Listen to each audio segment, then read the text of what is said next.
Sabarmati online classes में आप सभी का स्वागत है। इस वीडियो में हम क्लास 12th इंग्लिश प्रोज के अंतर्गत first chapter the last lesson के शॉर्ट आंसर टाइप क्वेश्चन देखेंगे और ये हमारे इम्पॉर्टेंट शॉर्ट आंसर हैं। तो चलिए देखते हैं।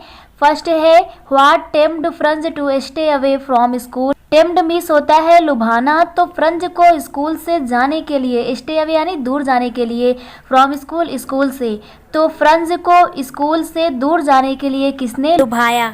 तो चलिए आंसर देखते हैं।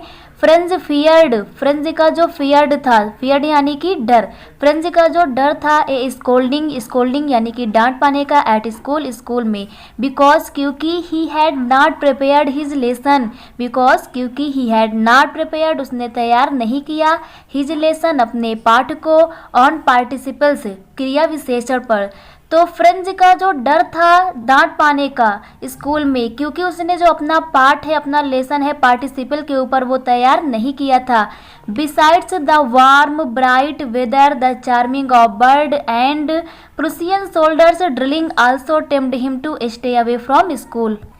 Besides the warm bright weather यानी कि बिसाइड्स यानी कि के बजाय वार्म ब्राइट वेदर यानी चटकीला जो दिन था, वेदर जो मौसम था, चर्पिंग ऑफ बर्ड्स, चर्पिंग का मतलब होता है चहकना यानी कि पक्षियों का चहकना, एंड प्रुसियन सोल्डर और जो प्रुसिया के जो सैनिक थे उनके ड्रिलिंग यानी कि उनका जो सैन्य अभ्यास था, आल्सो ये भी, टेम्प्ट यानी कि लुभा रहा था, हिम यानी फ्रंज को, टू स्टे अवे दूर जाने के लिए, फ्रॉम स्कूल।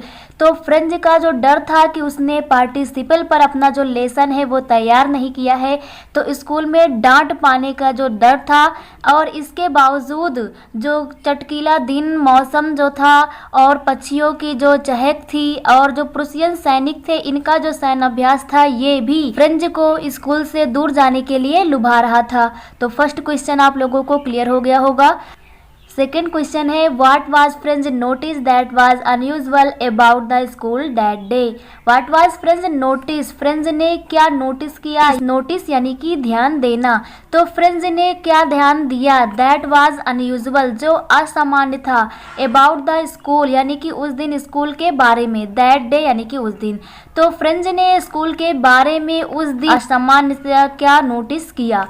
तो आंसर हो जाएगा हमारा दैट डे, उस दिन फ्रंज नोटिस, फ्रंज ने ध्यान दिया था, the absence of routine commotion यानी कि जो शोरगुल था, caused by the opening and closing of desk, desk को खोलने और बंद करते समय जो आवाज़ थी, repeating of lesson in unison, unison यानी कि एक साथ लेसन को दोहराने पर जो आवाज़ आती थी, rapping of the teacher's ruler on the table, rapping, rapping means होता है बजना या बजाना, टीचर्स रूलर यानी कि जो अध्यापक थे उनके द्वारा, ऑन द टेबल मेज को, तो अध्यापक के द्वारा मेज को बार बार बजाने की जो धुन थी। The usual hustle bustle was replaced by the strange stillness, usual यानी कि जो सामान्य हस्टल बस्टल, अफरा तफरी या फिर बोल सकते हैं जो शोरगुल था, हलचल थी, वाज रिप्लेस्ड वो परिवर्तित हो गई, बाय ए स्ट्रेंज स्टिलनेस यानी कि अत्यधिक शांत वातावरण में। तो सामान्यतः जो शोरगुल था, जो हलचल थी, वह अत्यधिक शांत वातावरण में बदल गई। तो ये चीज़ें थी जिनको फ्रंज ने नोटिस किया था कि जो कमोशन था यानी कि जो हलचल थी, डेस्क को खोलने की, बंद करने की, एक साथ लेसन को दोहराने की जो ध्वनि थी, और अध्यापक का मेज पर बार बार बजाने की जो आवाज़ थी, ये सामान्यतः सुनाई देती थी, परंतु ये सभी चीज़ें, सभी जो हलचल थी वो शांत वातावरण में बदल गई थी। तो इसको फ्रंज ने नोटिस किया था। तो क्वेश्चन नंबर 2 आप लोगों को क्लियर हो गया होगा। नेक्स्ट क्वेश्चन नंबर 3 देखते हैं। What had been put up on the bulletin board? Bulletin board यानी कि सूचना पट, सूचना पट पर क्या लिखा गया था। तो आंसर हो जाएगा the bulletin board notified the general public about an order from Berlin.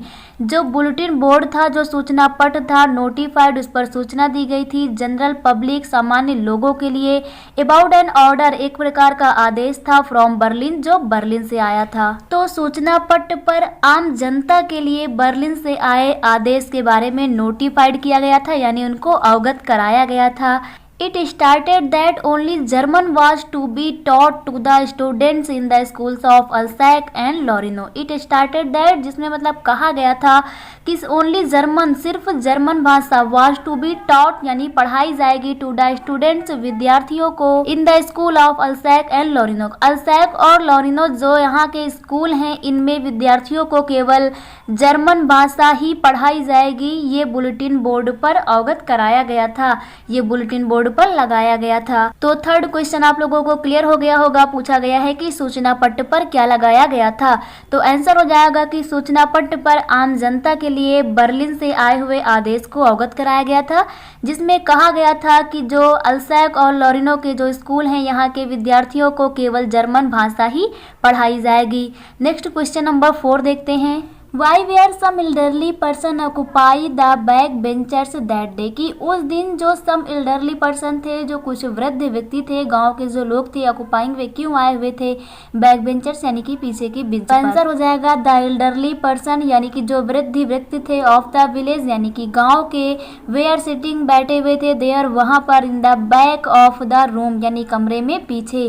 तो कमरे में पीछे गांव के जो है कुछ वृद्ध व्यक्ति बैठे हुए थे। It was because they were sorry, it was because ये इसलिए था क्योंकि दे वेयर सॉरी वे माफ़ी चाहते थे, क्षमा चाहते थे, and thanking our master for his 40 year of faithful service, and thanking और धन्यवाद देना चाहते थे आवर मास्टर यानी अपने अध्यापक को कि 40 साल की वफादारी और सेवाओं के लिए उनका धन्यवाद देने के लिए, एंड शोइंग देयर रिस्पेक्ट और प्रदर्शित करने के लिए उनके प्रति क्या सम्मान, अपना सम्मान फॉर एम हैमिल के लिए अपना सम्मान प्रदर्शित करने के लिए, एंड आल्सो फॉर कंट्री और अपने देश के लिए। तो वहाँ पर जो पीछे ओल्डर पर्सन या व्यक्ति जो बैठे हुए थे गांव के, वे इसलिए बैठे हुए थे कमरे में पीछे क्योंकि वे अपने अध्यापक को सॉरी बोलना चाहते थे यानी कि उनसे क्षमा मांगना चाहते थे, एंड थैंकिंग अवर मास्टर और अपने अध्यापक को धन्यवाद देना चाहते थे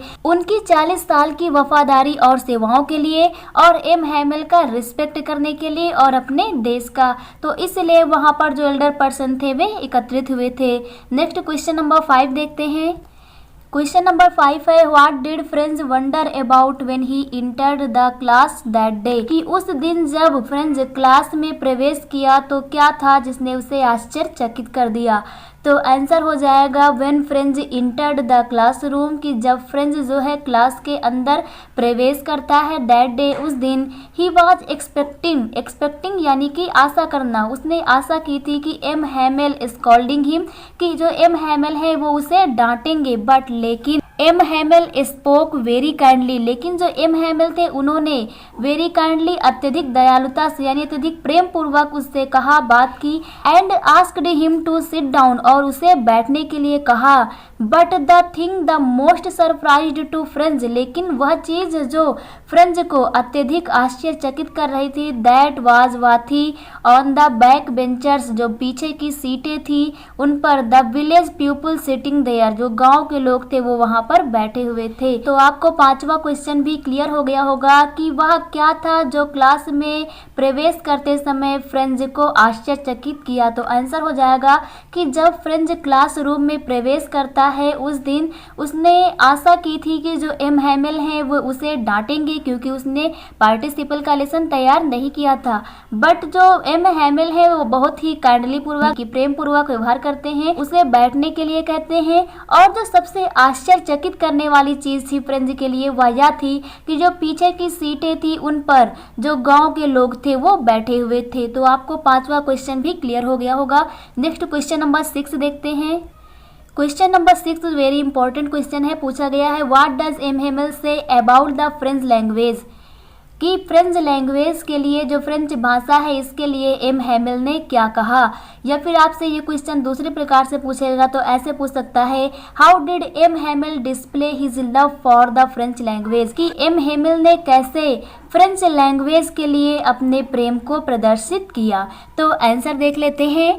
M Hamel went on to talk of the French language saying, कि एम हैमिल फ्रेंच लैंग्वेज के बारे में बताते हुए उन्होंने कहा दैट कि it was the most beautiful language in the world, कि यह संसार में सबसे अधिक सुंदर भाषा है।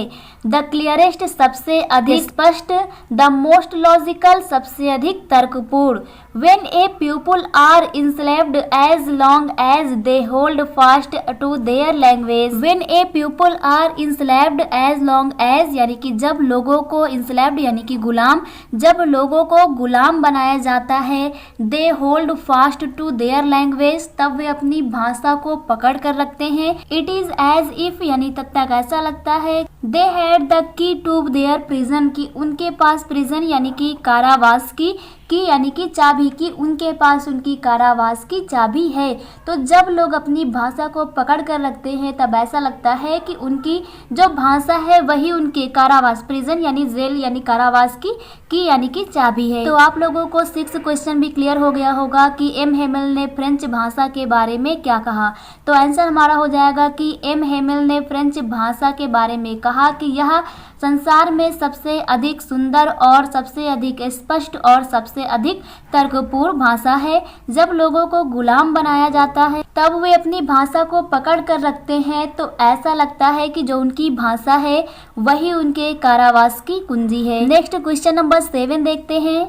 क्वेश्चन नंबर 7 है why did M Hamel write vive la France on the blackboard कि एम हेमिल ने बैकबोर्ड पर क्यों लिखा व्यू ला फ्रांस यानी फ्रांस अमर रहे, कि एम हेमिल ने फ्रांस अमर रहे ये बोर्ड पर क्यों लिखा। तो आंसर हो जाएगा M Hemil road view la France, M Hamel ने लिखा फ्रांस अमर रहे ऑन द ब्लैक बोर्ड यानी कि श्याम पट्ट पर, टू शो प्रदर्शित करने के लिए हिज लव फॉर कंट्री यानी अपने देश के प्रति अपने प्रेम अपने स्नेह को प्रदर्शित करने के लिए, एंड और as well as for the French language और फ्रेंच भाषा के प्रति अपने प्रेम को प्रदर्शित करने के लिए एम हेमिल ने लिखा व्यू ला फ्रांस यानी कि फ्रांस अमर रहे ऑन द ब्लैक बोर्ड यानी कि श्याम पट्ट पर। तो क्वेश्चन यहाँ पर ये पूछा गया था why did M Hamel write vive la France on the black board कि एम हेमिल ने फ्रांस अमर रहे ये श्याम पट्ट पर क्यों लिखा। तो आंसर ये हो जाएगा कि एम हेमिल ने फ्रांस अमर रहे ये अपने देश और अपनी फ्रेंच भाषा के प्रति प्रेम को प्रदर्शित करने के लिए ब्लैक बोर्ड पर लिखा। तो आप लोगों को ये सभी इंपॉर्टेंट शॉर्ट आंसर क्लियर हो गए होंगे। Thank you.